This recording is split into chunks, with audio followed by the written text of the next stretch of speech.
quite a new concept, the idea of projecting archaeology into a sort of format that 3-day format, all going in, all guns blazing, and trying to answer questions with characterful people and lots of whiz-bangs associated with it. I think it was regarded by the establishment as quite horrendous to begin with, but gradually they kind of realised that it was getting through to the public, which the establishment style of archaeology as it then was, the kind of professors meeting behind closed doors and talking in arcane terms about very obscure concepts, was doing nothing for the public. And I think eventually everyone had to accept that Time Team was, notwithstanding some of the slightly faked sort of format style. I mean, digs don't take 3 days. When I was a commercial archaeologist in the 1990s, I used to get rung up by clients, and I would have prepared an enormous brief for them, page after page of what needed doing to this particular site, somewhere or other. Quarry. I worked for a company that used to work for quarry companies, and before that I worked for the British Gas construction director at building pipelines. So I'm not one of these ivory tower academics who's never been in the so-called real world. The construction managers used to say, all right, well, okay, we can stand the expense that you're proposing, but which 3 days do you want? And I had to then say, oh, well, I'm terribly sorry, it's going to be more like 3 months, at which point they were actually quite outraged, as if they'd been misled by Time Team. But of course, Time Team never purported to portray the reality of professional archaeology. It was a television entertainment format, and I think it did a lot of good. It got a lot of people interested, and we've had a steady stream of people who have come here to study archaeology because their interest has been piqued by it, and not necessarily always in a sort of entirely positive way.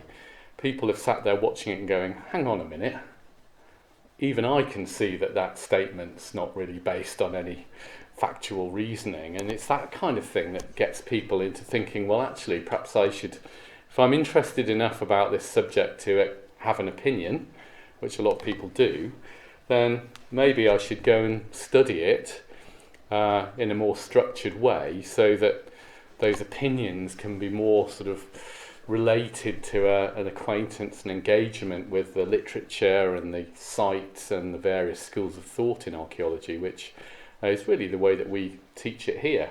I'm very, very keen to point out to people that where archaeology is concerned, there's no right answer. Well, usually there isn't a right answer. Occasionally there's a right answer to quite sort of basic, facile questions like, did it exist or not? But when we get into the detail, the implications of what we're finding, don't worry, I haven't really started properly yet. I'm just trying to soak up a few minutes to keep people going at this time in the morning. The implications of what we find and all of our scientific techniques can be quite ambiguous, and this is the really great thing about archaeology, because it generates as many questions as it generates answers. People think you're going in to dig a site or to survey an area to get answers, and that is sort of the basic purpose of the exercise. But really what you're doing is generating more questions. Often your perspective widens out and you start thinking, well, what about that? And how can this relate to those other things and different sites and different finds from different periods? And it is quite a fascinating process. A lot of people in the general public would say, oh, it's like detective work.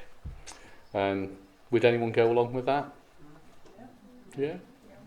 There is a branch of archaeology called forensic archaeology, which actually is embedded with police detective work, and this is where archaeologists have used their techniques to dig, sort of back gardens and things where various bodies have been buried, and archaeologists have a very good way of capturing data, often microscopic data, using excavation techniques that prior to this the police were pretty hopeless at. They just dug holes and missed a lot of the evidence. And since the rise of forensic archaeology, it's become quite an important sort of adjunct to police work, particularly where it comes to so-called cold cases, where the evidence may have been in the ground for quite a long time, and this is what archaeology does. We dig this stuff up and we make sense of it. So that's another real-world application of archaeology. Quite a lot of people don't realise that there is a big and significant commercial profession associated with archaeology.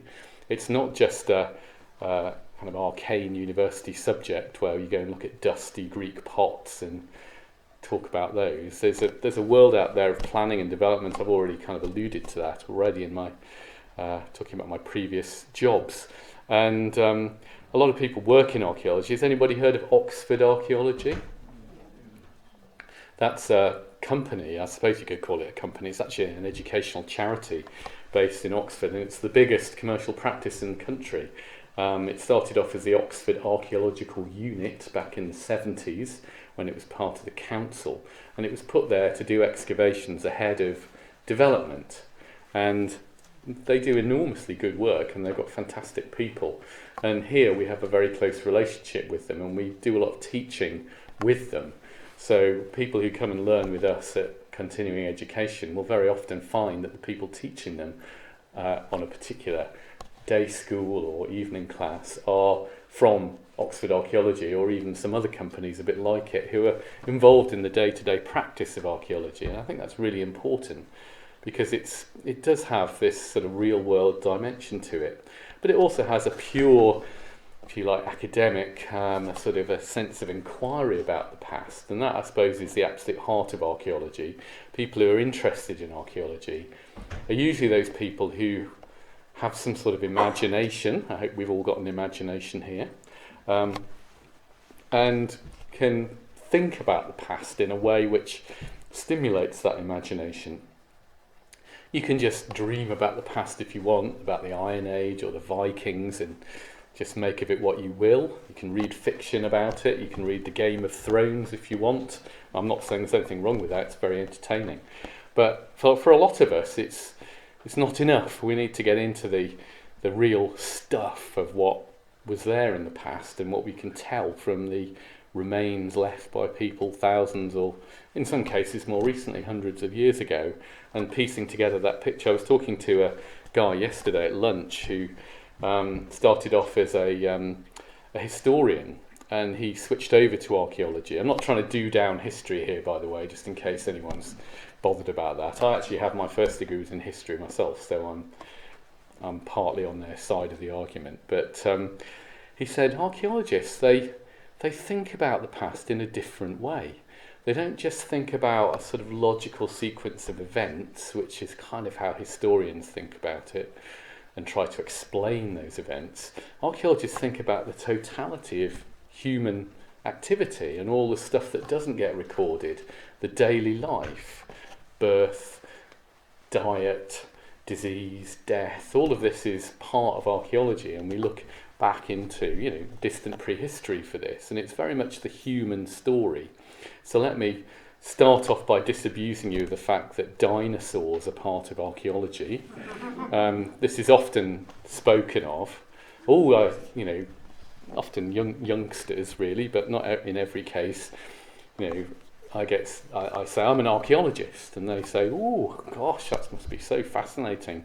Do you dig up dinosaurs?" And the answer is, well, no, because that's a paleontologist, and an archaeologist deals with the human past. So we start in archaeology with the first humans, really.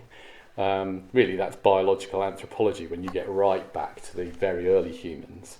Archaeology picks up the story at some indefinable point around about the time that human behaviour starts to become understandable as a group thing, and we start to see things like buildings and art and the formation of social groups, the development of warfare, and the way that people sort of modify their surroundings. That's all stuff that we can study in archaeology.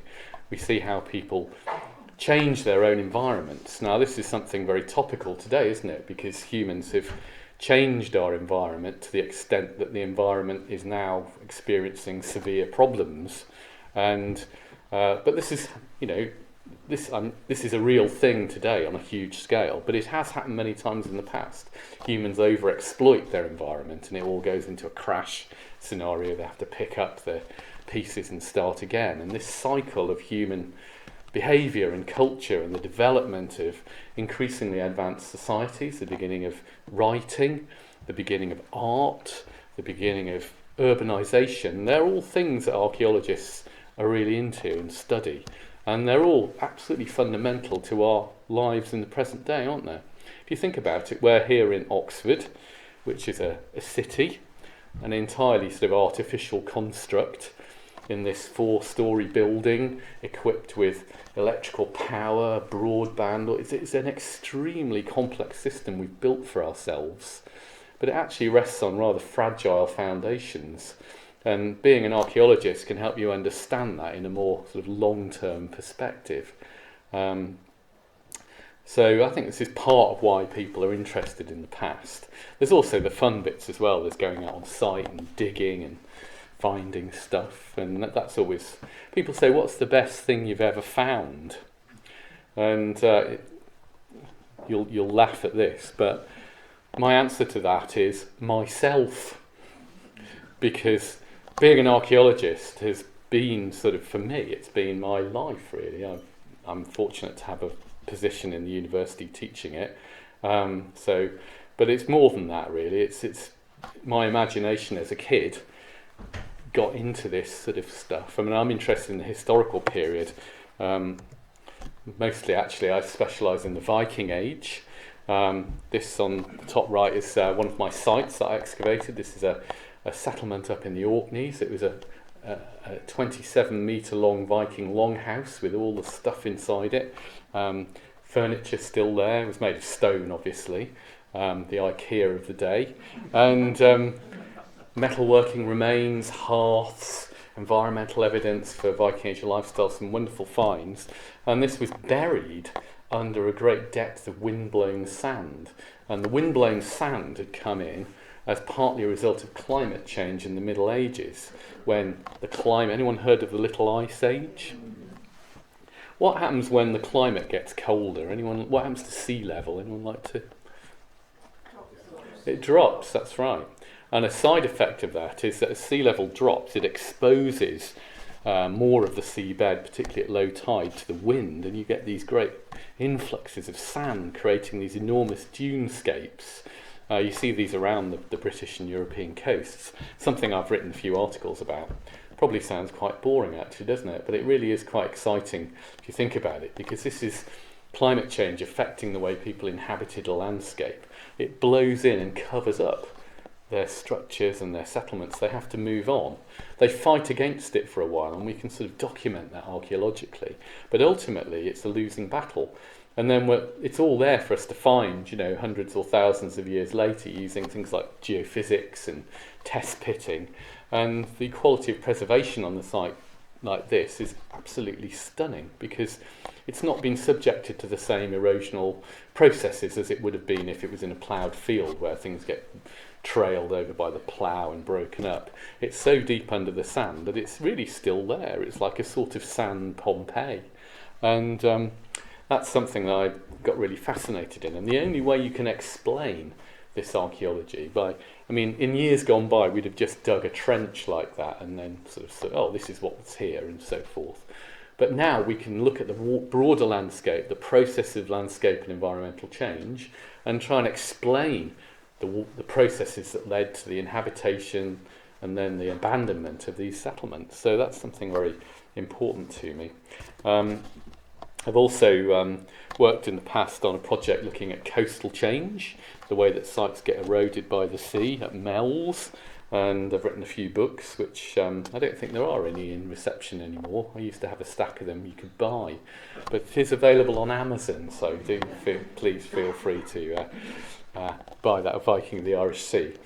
Something else we've done in this department under my tenure as Director of Studies is that we've always done community archaeology, really, because that's an important part of continuing education. We've reached out to the public and got them involved over many years. But we had a big lottery-funded community project in East Oxford. Has anyone heard of this? Archeox, yeah. It had a finite lifetime because of the money, so it was active between 2010 or thereabouts and 2015. We had quite a big grant from the Heritage Lottery Fund, and we were able to employ archaeologists as supervisors who brought members of the public in, and we had a training programme. We did a whole series of excavations, and East Oxford is quite an important part of the city, apart from the fact I happen to live there. It's the part of Oxford which doesn't always get the publicity. Inspector Morse never went to East Oxford as far as I can remember. I don't think Harry Potter did either. But most people actually live there. It's it used to be a slightly cheaper area to live in, although now everywhere is now excruciatingly expensive. It's got a car factory. It's more of a sort of terraced working class environment, but it's full of archaeological interest and historical interest, because the history of the area was as a rural landscape which gradually got built up in the 19th century. In 1850 there was hardly anything there. It was just farms east of Magdalen Bridge, apart from the little settlement of St Clement's, which is an ancient part of the city. And now of course it's urban sprawl, but there's an awful lot of green space, and we did geophysics and research and test pits and excavations in amongst all these green spaces. And we got the members of the East Oxford project were from all kind of walks of life, and we got them interested and we got them trained, and then they started training other people. That was the way it was designed to sort of snowball. And this has continued because there's a different project up at Appleton, west of Oxford now, which my colleague Jane Harrison is running together with Trevor Rowley, who I'll mention in a minute. And this is another community project where you can volunteer, and this is sort of taken over a bit from the lottery-funded one we had. We're currently working on the publication, which is going to come out as quite a fat book next year. And we're going to be putting that in reception for people. And it's brought a whole body of new data into this busy urban environment. Because this is another misconception about archaeology. People think that it either happens in beautiful rural locations like around Stonehenge or somewhere like that, or the Outer Hebrides, which of course it does, and Orkney, or excitingly, archaeology happens in the centre of cities, right in the heart of London or York or somewhere like that, where amazing discoveries have been found. People don't think of archaeology as being there in the sort of suburbs, really, do they? It's a bit of an archaeological dead zone. Rows of ordinary houses and public parks and schools, that kind of thing. You wouldn't give it a second look normally if you were looking for an archaeological site. But of course, that's part of a landscape. Where people live today is part of an ancient and historical landscape. And there's as much archaeological potential in the suburbs as there is in the other places. It's just that they're not quite as glamorous a place to go and research, and not enough archaeologists have looked in detail at them. So things like test pitting in people's back gardens, that was a brilliant way of finding pottery and other evidence. One test pit's only 1 metre by 1 metre, the same size as this table. It doesn't tell you much on its own, but when you have 50, 60, 70 spread over an area, you start to get data patterns coming forward that really do help you to trace the presence of lost settlements in a landscape which is now actually quite built up. The great advantage of this is that there are people there, they want to get involved, they want to get to know it, and so you piece together a patchwork of community interest. And I think we had 800 volunteers at the height of the project. We used to have some massive meetings, and it was a great experience, and we met all kinds of people that you don't normally meet, really. There was one test pit where there was, just as this is the extreme actually, but there was a guy who had just come out of prison, and he was working with a Knight of the Realm who was a fellow of the British Academy, who was a local guy, who was a professor, retired, who lived in Iffley. And these two guys were working together very happily on this test pit and looking at the pottery that came out. And I thought on that occasion, well, I'm actually doing something here, sort of breaking down the usual bonds of division in society. And this is something that archaeology can do. It is now, quite diversity sort of friendly, and we like to make sure that people can participate in archaeology who may have felt excluded in the past, either culturally or medically or physically. There's all kinds of opportunities. And it's not just about digging, there's so much more to it, as we shall see. So, just to point out that archaeology has been a long-standing offer, if you like, in continuing education in Oxford. And Trevor Rowley, who's my predecessor but is still around and in good heart, along with Mick Aston, we'll see that in a minute, set up archaeology courses here in the late 60s. And since then it's been a very key part of provision, and you can see all the leaflets at the back. We do weekly classes. You can learn for 10 weeks about something like the Etruscans or ancient musical instruments or radiocarbon dating or the Anglo-Saxons or something like that. Whatever takes your fancy, look in the booklet. We do practical day schools and weekends where we have a themed weekend, often with really quite top-name speakers. They seem to like coming here for some reason. We get Colin Renfrew, who I think is probably regarded as the top man in British archaeology, although he's retired now. Lord Renfrew. It's the only one of us who's got a peerage anyway for doing archaeology. Most of us are lucky to get a P45, but and people like that, you know, international speakers will come here, and we fill this lecture theatre regularly. We have a lot of online programs now, increasing amounts of online, which you can do from anywhere in the world, but also from your back bedroom. And this is a slightly different way of learning, but people seem to really get on with it and enjoy it.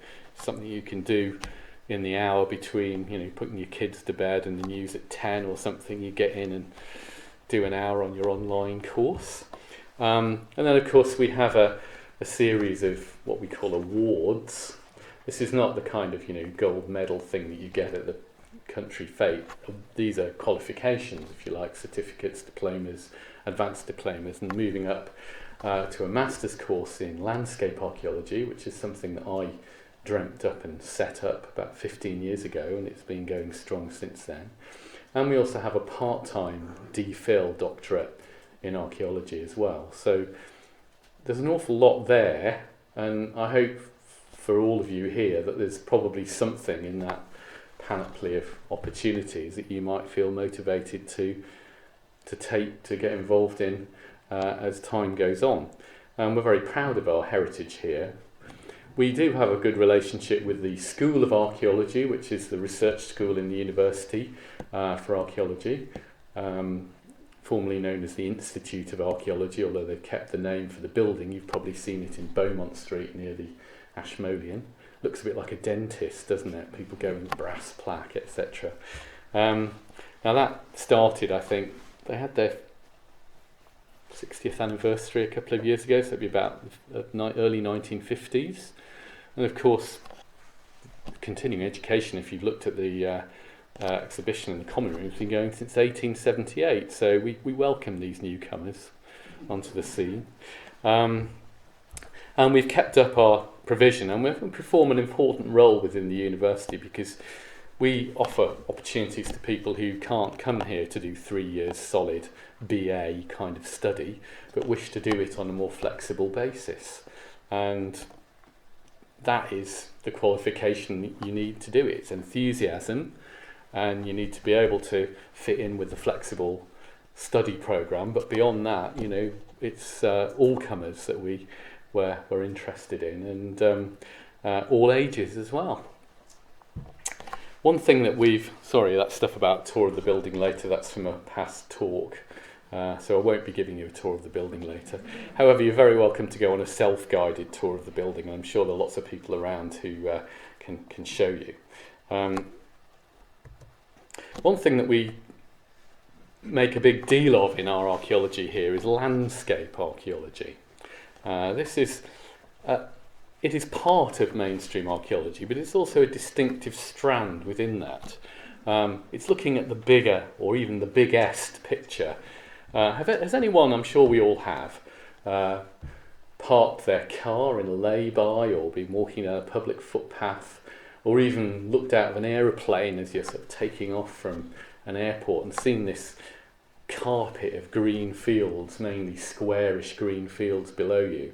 Or, it's something that's a worldwide concept. So you might look at the Pampas of Argentina, or the hills of Central Asia or something. Landscape is something which happens everywhere, but it's also very distinctive wherever you go. And I find it a very stimulating way into archaeology to read the landscape, to be able to look at a landscape as the kind of thing you might do if you're jumping out the car in the Cotswolds or wherever. And you just look at this green spread before you, and it's all about understanding how all this has come together. Landscape has been described as the greatest historical document that exists, and this is something that's developed through landscape history and archaeology, and is very much part of the way that we teach it. What are these curious patterns, these lines? Why are these trees planted in this sort of way? How did all this come about? And when you look at a picture like this, I think the untutored mind would see it as it's just a pretty picture, isn't it? It's quite nice to look at. But the archaeologist, the slightly more forensically minded person, would want to go into that and try and disentangle all the different things that have happened at different times. All those field boundaries aren't of the same date necessarily. There are long, thin ones that have been there a lot longer than the short, thick ones, and things like that. And it's a jigsaw that's come together over, in some cases, thousands of years, going back to the point where perhaps the early farmers in the Neolithic period began to clear the trees, and then what does tree clearance do? Anyone like to suggest? Apart from creating open spaces to cultivate. That's right, yeah. Take trees away from that hill up there, it's going to start sliding down the sides, isn't it? So it modifies the whole contours of the landscape, and that the presence of all that silt and alluvium changes the way that rivers behave, and this is all human-induced change. And looking at it in a landscape perspective, you rise above the particular to try to interrogate the bigger picture. We struggle to define landscape, really. It's a concept that originated in art, in painting in the 17th century, and it's been borrowed and sort of brought into heritage and archaeology. This is a definition that is quite obviously being put together by a committee, isn't it? We all love committees, don't we? But in a way, it's something that you can develop your own insight into. Because, as I've said, there is not necessarily a right answer to this. A usefully ambiguous concept, but it brings together research traditions. It makes something that's more than the sum of its parts, I guess. And this is important. Archaeology, like most, especially social science subjects, is a good old sort of borrower, a beggar and borrower of techniques from other subjects. We use art, we use historical research on the sort of more humanistic end of our interpretive spectrum, but we also use nuclear physics as well, because things like radiocarbon dating came out of nuclear physics when it was realised that you could actually measure the age of an organic object, such as a piece of wood, by tracing its half-life. I won't go into the science now, but nonetheless, we span that spectrum from hard science to, if you like, hard arts, and a lot of it's in between. And schools of thought in archaeology have moved from one end to the other over the decades, and the history of kind of debates within archaeology is quite an interesting one, really. It's followed the kind of concepts and debates in society. We've gone through the kind of white-coated science phase in the 70s when we thought everything could be explained by deduction and experiment, and we've come through into the 90s and 2000s where we've now realised that human beings are too idiosyncratic and too strange, really, to conform to all these deterministic concepts. And landscape reflects the way in which we look at ourselves. It is a sort of mirror that we look at, and it's as as a society, it's our effect on our environment around us.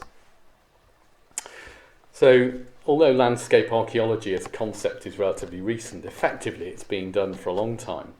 And possibly some of the earliest landscape archaeologists, although they wouldn't have recognised themselves by that description, were around in the 18th century. And this is the famous figure of William Stukeley, who was a rather periwigged gent of his day in the 1720s or thereabouts, when he was particularly active doing this. And he went round drawing what we would now describe as the landscape around Avebury and Stonehenge in Wiltshire. And this is the cursus near Stonehenge, this curious long cigar-shaped monument that no one's ever really been able to satisfactorily explain, although there's been endless debates about them. Anyone like to suggest what a cursus is? No one's going to risk it. Well, does anyone know what the Latin word cursus means? Yeah, it's a racetrack. So that was given to these monuments back in the 18th century because they looked a bit like a Roman racetrack, but we don't actually know what they were for. They're just banked, double banks that go on for, in some cases, miles across the countryside, and in some cases they have ends, and in other cases they don't seem to. But he drew them, and actually his drawings are a resource for landscape history in their own right, because a lot has changed since the 1720s. Some of his drawings of Avebury have been very helpful to us in tracing the presence of now lost features, such as one of the avenues that he drew that came out of the stone circle at Avebury going to Beckhampton, and that has been rediscovered in recent times using geophysics and excavation, but it was thought to have been a fanciful artistic sort of flight of fancy for many years because it wasn't really evident on the ground. So just drawing and kind of speculating about the landscape was part of what people did for a couple of hundred years, but it was this figure here, the austere visage of Lieutenant General Augustus Pitt Rivers, who, or Lane Fox Pitt Rivers if you go for his full name, who was one of those brilliant originals who converted a rather loose kind of conceptual interest into something more rigorous, more measured, and more data, if you like, and if you use that modern sense, producing evidence which could then be researched upon. And Pitt Rivers is quite famous as the originator of scientific excavation in British archaeology. He sort of put together techniques he'd learnt in the army when he was an officer in charge of fortifications, which all needed measurement in India and Ireland. And he inherited this estate down in Cranbourne in Dorset and began to work on his own land, which is quite nice really, because one thing that really landscape archaeologists are always a bit stressed about is landowners, because they can be a bit of a pain at times. Some of them are great, but others lead you a merry dance, and if you're your own landowner you can do what you like, can't you? And of course Pitt Rivers was involved in the passing of the first Ancient Monuments Act in 1882, the first time that archaeological structures actually got any sort of preservation. Him and there's another guy called Sir John Lubbock, later Lord Avebury, who pushed it through Parliament in the teeth of opposition from landowners who felt that this was a gross imposition on their freedom to do as they wished with their own land, the idea that something had protection that was imposed in an abstract sense from afar, and that they couldn't do what they wanted, just bulldoze their local Neolithic monument or whatever. Some of them did, but nonetheless it was the beginning of a whole series of acts of Parliament and preservational kind of moves which have brought us to where we are today with reasonably decent protection in this country.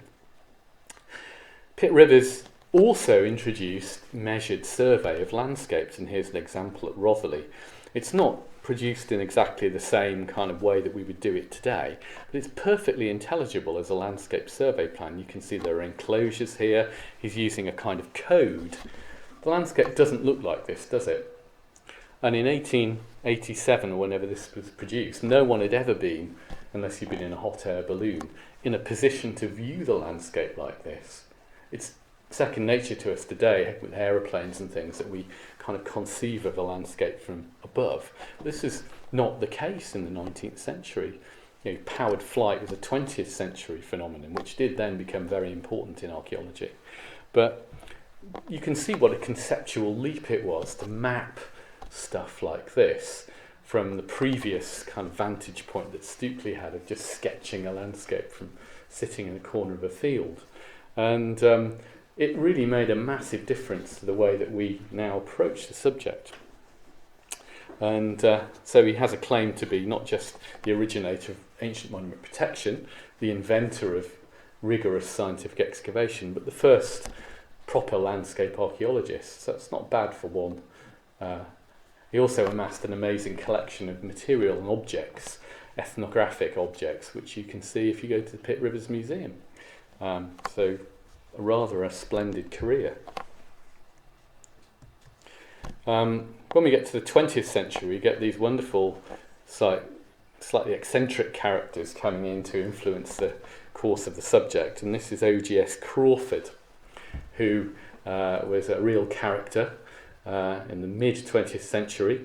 He was a First World War observer in the Royal Flying Corps, and he realised that you could see from aeroplanes patterns of Iron Age, Bronze Age settlement, initially in northern France, of course, where they were flying over the trenches, but then it became obvious this was the case in Britain and lots of other places as well. He more or less invented aerial photography, and he worked for the Ordnance Survey, and he was putting ancient monuments on their Ordnance Survey maps. And this was the origin of historic environment records, as we now call them, formerly sites and monuments records, where you have a systematic way of referring to the presence of archaeology in the landscape with a grid reference.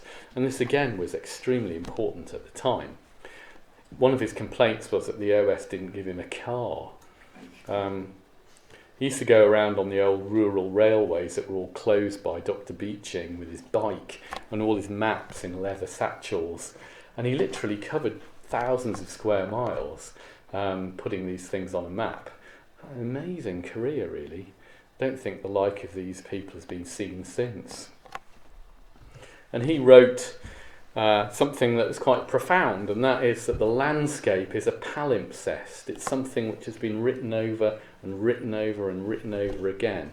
And this comes back to this point I made about the landscape being a document. So if you're doing landscape archaeology, you're not concentrating on one little period. You're looking at all of the periods together. It's the study of ongoing change. And of course that change hasn't stopped, it is continuing. Another very influential scholar, although not really an archaeologist, he was a historian, was W.G. Hoskins. Anyone heard of W.G. Hoskins? Yeah, so people seem to know him. I met his daughter. Didn't actually meet him. Another slightly eccentric scholar, bringing together geography, history, bits of archaeology. He was outside the authority of established archaeology and history, and he was a bit grumpy about his career, really. I don't think he felt he'd received the recognition that he deserved. I don't think he had either. I think he was at Oxford for a while, and they wouldn't give him a professorship because they didn't see his landscape history as being quite orthodox history, this kind of thing. So he moved to Leicester and set up a very vibrant centre for landscape studies there, which is still going. And the real originals often don't get the recognition because they step out of the kind of mainstream of their subjects, and this guy did this. And what he wrote in this amazing book in the 1950s, he got a few things wrong. It's a rather dated text in many ways, but nonetheless he brought together field studies, old maps, historic documents, and a kind of aesthetic appreciation of landscape, which is still very powerful in the way we approach the subject. He dabbled a bit in fieldwork, but that was really brought together in more detail in the 70s by his disciples, and these two guys here are very much Hoskins' disciples. Mick Aston, who taught here for a while and then went to Bristol, famous through Time Team, and of course Trevor, who was a great friend and colleague of Mick's and remained here at Cont Ed. And they produced this book, which was very influential in the 70s, and it took Hoskins's ideas and turned them into something you could go out and do with your muddy boots on, rather than just sitting in an archive. And this, I think, stimulated a lot of people. A lot of local amateur groups in archaeology got involved in field walking and surveying and things, and the concept of how to do archaeology moved out from the narrow focus on excavation to something much bigger. At this time there was a great deal of rescue archaeology going on. So this professional sphere that I referred to earlier came into the subject. Huge areas are being stripped for things like motorways and airports, and they continue to be. And you can only understand something like Heathrow Airport, or currently the big one is HS2. I'll stand back whilst the booing stops. But there is a big archaeological project running ahead of that. There has to be, really, whether you like it or not. The only way to understand that spread of material across the country is to do it through a landscape perspective. That's a picture of me on the top right when I worked in British Gas days. Today I would be in my high vis and it would be much more health and safety. I wouldn't be allowed near a machine like that. That was 25 years ago. I had a site, if you can call it that, over on the east coast, bringing gas in from the North Sea to the Midlands, that was 33 1/3 metres wide, which is the regulation width of an easement to be able to build a gas pipeline according to the Gas Act 1986. So that's 33.3 metres wide and 52 kilometres long. So how do you make sense of that? It's that you've got to look at the bigger picture, and all the things that you can see here in the lower slide crossing your area that you're working on relate to much bigger patterns within the landscape. Another thing we've got into in more recent times is interpretation, the pure art of interpretation. This is an attempt to recreate a Bronze Age roundhouse on Bodmin Moor by putting a door kind of frame where the door would have been. All that's left of the roundhouse is some stones in a circle in the grassy kind of ground. But this was quite instructive. This place called Leskernick, where quite extreme kind of interpretive theory was brought into excavation, and quite a lot of people just sat there interpreting the landscape and not actually doing any digging. In fact, I think they had the local unit in to do the digging, but the directors were all from UCL, and they kind of spent their time wandering around speculating about the landscape and looking at it through a phenomenological perspective. And like it or not, this is part of the subject, and people do have opinions about it, and that's good. You know, you can argue against it, but you engage. I'll take you canter through a few techniques. I haven't got time to go into them in detail, but these are the kind of things you can learn about if you come and study with us here. This is a Neolithic long barrow, and you can see that it's been detected through photography, aerial photography, number 1, through measured earthwork survey, number 2, through resistivity or earth resistance survey, which is one type of geophysics that investigates the presence of differential moisture within the soil, and using gradiometry or magnetometer survey. And you can see each technique gives you a slightly different vision. The two black things are the ditches on either side of this cigar-shaped Neolithic barrow. And putting them all together gives you far more information than any single one. And this is a key way in which we bring all these techniques together in landscape studies. Excavation, and this is that same ditch, does have a role. We're not non-excavators if we're landscape archaeologists. That's a misconception. We use it, but in quite a targeted way. We don't just do huge excavations for the sake of it. We're looking at pinpoints of interest. For instance, where two linears, two ditches cross, where they join, that's the really interesting bit. We want to see which one's earlier or later than the other, and we might put a little trench in there. Aerial photography is a very powerful tool in giving us a big overhead concept of the landscape, and we can plot these things, as you can see, and transfer them to maps. This is Damerham in Hampshire, and you can see some of the mainly Neolithic monuments. That one on the bottom left there, I don't seem to have a pointer here, but that's known as the ring pool site. Now, archaeologists are very good at inventing these kind of slightly pathetic names for things, but there we go. And more recently, we've had the beginning of Lidar, which is an aerial remote sensing technique that bounces signals off the ground and then uses a computer to interpolate them and create a model, 3D model, of the landscape. And you can see it does show you some amazing things that really aren't visible on the ground. These two little bumps in that field are barely visible, but the Lidar's picked them up. What they are two Bronze Age barrows that we didn't know existed. This is down in Devon. And it gives you an amazing, it's all now free through the Environment Agency, and you have to download it, but it is an amazing resource for landscape studies. And taking part is really important. Everyone can take part. It's not abstruse science. A lot of it's quite Heath Robinson-ish, you know, it's kind of need a pair of pliers to keep it going during the day, and if it rains, you're in trouble. We do it in the winter as well, as you can see up here. This is part of the East Oxford project in South Park. And we use bangs and whistles and lots of computerised gear, but here we like to not frighten people with this. We like to teach them the basics. And really, this is all a means to an end. Using this stuff is not an end in itself. We're not here to press buttons. We're here to understand the data that these things are recording. They just speed up, actually, what the old techniques used to offer in the old days of theodolites and chains and things.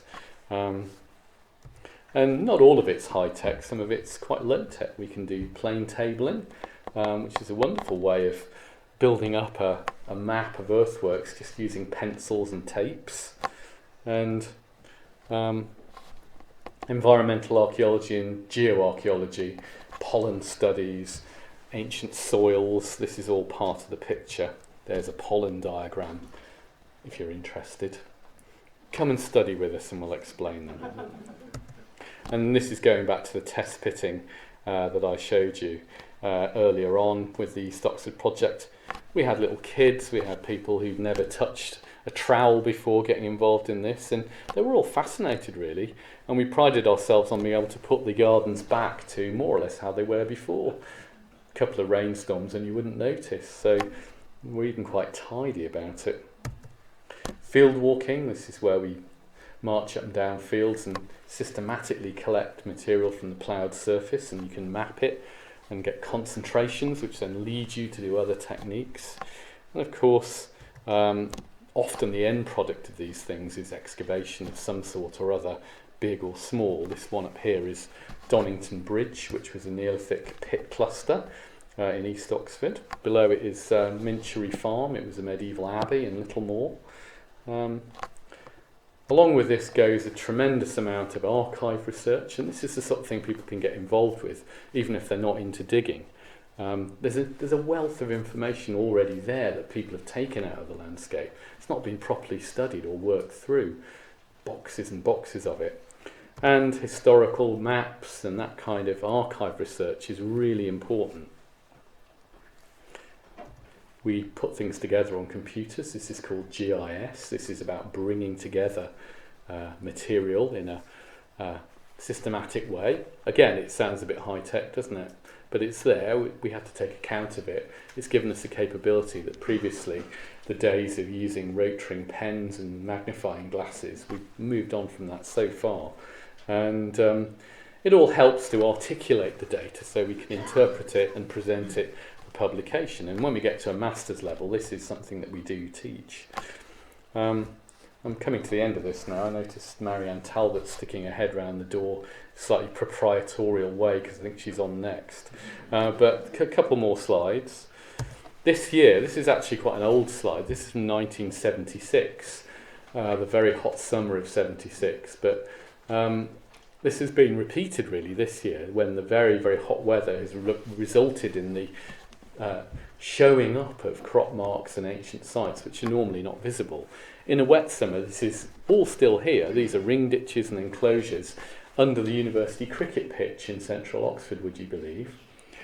On a normal year, they're all still there, but the grass is all green because it's just not differentiated by this moisture or lack of moisture that we've had this year. But this year I think there's going to be a huge interest in landscape and in ancient sites, because once you've seen a few of them in the media, but once these images start filtering through into research, thousands more sites have been found because of the very dry summer and the photography that's gone on. Honestly, we didn't know a lot about a lot of these things. It's amazing. You think sites must have been already found years ago, something like a Neolithic settlement or a Bronze Age Barrow, but actually more of them are keeping on cropping up, and it is quite stunning, really. We do have this course in Landscape Archaeology at master's level, so if you are interested in that, you're welcome to contact me. There's leaflets lying around, and we've had some very, very good students over the years. And you know, if I can end by saying, in this department, we're not here just to amass knowledge. We're not here just to create knowledge and then keep it in a box. I think that the value of knowledge, if there is any, is in giving it away. So we're here to project this knowledge out to as many people as we can to come and learn with us and find out about the things that we're interested in, that they're interested in. And research isn't just about hoarding data into kind of a box in an archive. It should be about getting it out to people and bringing as many people's perspective into it. And even if you haven't studied archaeology before, that's absolutely fine, because people like Colin Renfrew or Barry Cunliffe or other kind of pantheon of great archaeologists, or even somebody like me, there was a point when we started as well. We didn't know anything about it. We had to make a start. And so if you're in that position, then it's all there for you. Thank you very much.